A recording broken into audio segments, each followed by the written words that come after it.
Geralmente é assim, ó, muita gente acorda, se olha no espelho aí, ó, leva um susto. De repente aparece aquela bolinha vermelha aqui no olho, né? É o terçol. Dói, incomoda, deixa o olho sujo também. Será que quando aparece isso a gente tem que correr logo para o médico? Bora chamar Joab Alves, está ao vivo. Joab vai falar com um oftalmologista sobre esse assunto, terçol, aqui no Bom Dia Pernambuco. Joab.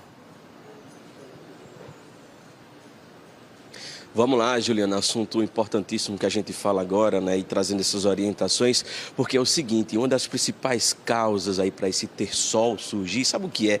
Oleosidade, a falta de higiene também nessa região do rosto.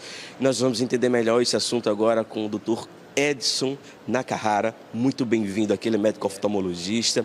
Doutor, primeiro eu queria entender o que é que causa, né, esse terçol, que a gente fala terçol, viúva também, mas o nome científico é bem diferente. Eu queria que o senhor falasse também sobre os sintomas que podem variar também. Claro, então, vamos começar, o nome certo se chama ordelo, tá? Então, o que é esse ordelo, ou terçol, ou viúva?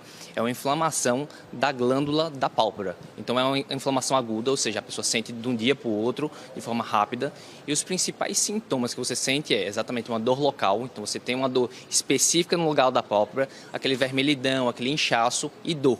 Tá? Então, o que é que pode causar isso daí? Como você falou, exatamente essa questão da oleosidade. Então, principalmente, algumas doenças predisponentes, da pessoa que já tem inflamações crônicas nessa região da pálpebra, como blefarite, doenças reumatológicas como rosácea, e principalmente essa questão da oleosidade. Então, tomar cuidado com essa questão do suor, da questão da higiene da pálpebra e também dessa questão do uso de maquiagem. Então, tomar cuidado para as mulheres, né, e homens que usam, fazer essa remoção completa da higiene, da maquiagem quando se faz o uso.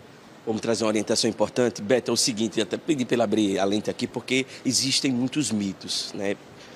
Quando se tem esse terçol, ele incha, e aí algumas pessoas tentam estourar, doutor. Outro detalhe é que esquentam até mesmo a aliança e colocam no rosto.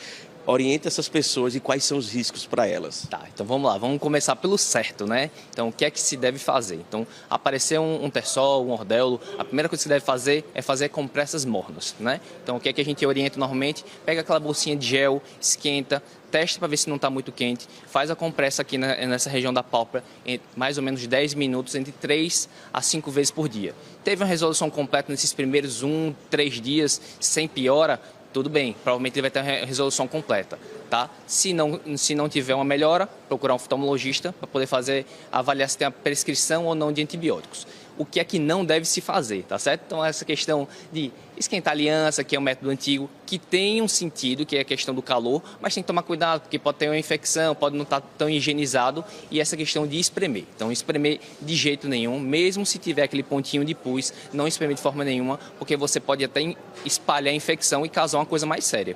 Risco grande. Doutor Mary Marques aqui com a gente, perguntando o que é que... Porque muitas vezes esse terçol aparece com frequência. Veja, essa questão da frequência foi exatamente aquilo que a gente falou, principalmente relacionada à oleosidade, né? Então, a gente avaliar essa questão da saúde, da questão da pele, dessa higiene. Nosso clima é muito quente, então predispõe essa questão de realmente ter de repetição, tá? E se você tiver, procurar um médico para poder fazer essa investigação, para saber se não precisa de um tratamento mais específico, ou até o uso de antibiótico, como a gente falou anteriormente. José Carlos pergunta qual a diferença entre calásio e terçol. Bom, aí exatamente.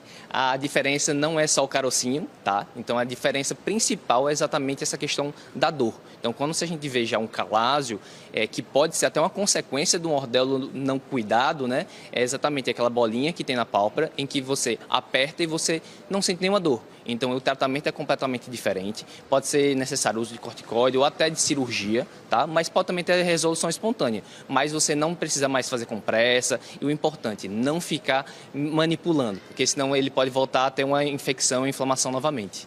Deusa Barros disse que tem uma filha de 1 ano e 7 meses e com frequência aparecem esses carocinhos nos olhos, sempre nos dois, parecem pequenas espinhas. Será que pode ser terçol? Isso pode ser tersol, é muito comum as crianças terem por conta dessa questão da evolução e da maturidade realmente da estrutura do bebê. Então a gente pode ter essa questão da obstrução do canal lacrimal, tanto dessas glândulas também. Então o que aqui a gente indica ela? Fazer essa higiene, ela já vai usar um shampoo infantil aí, então além de lavar o corpo, a cabeça, também verificar que o bebezinho está de olho fechado e fazer essa higiene também dessa região. E se tiver realmente repetição, procurar um oftalmologista. Ok, doutor Edson, obrigado aqui pela participação, médico oftalmologista. Até conversando com ele, Juliano, e o pessoal que está em casa aí acompanhando o Bom Dia Pernambuco, ele trouxe uma importante orientação, porque é muito comum, né, doutor, a gente tomar um banho, lavar o cabelo, o corpo, as mãos também no dia a dia, mas é mais difícil o rosto. Vamos procurar também, né, lavar essa região do corpo que é tão importante e também evitar o tersol. É contigo aí no estúdio, Juliano. Ô Joab, que conversa boa essa com o doutor Nakahara. Ele falou até um nome diferente de tersol, né? A gente ouve muito tersol, falou viúva. É isso mesmo? Eu escutei bem. É esse nome mesmo também, viúva? Exatamente. Tersol e viúva também até surpreendi. Juliano está perguntando lá no estúdio essa questão dos nomes, né? Porque o nome científico é bem diferente, né, doutor? É completamente diferente. Então, lá antigamente, né, um nome tão difícil chamado ordelo, então foram dando vários tipos de nomes comuns, né? Então, assim, existem até alguns mitos relacionados à grávida e tudo, mas são todos mitos, e aí realmente aquele nome vai ficando mais comum, mas o mais comum popularmente é o tersol mesmo. Verdade. Obrigado, viu, doutor, aqui pela participação com a gente. Gil tá aí explicado, viu? Contigo. Valeu, Joab. Obrigado também ao doutor Nakahara, né? Sobre viúva, tersol, enfim. Bora seguir o Bom Dia.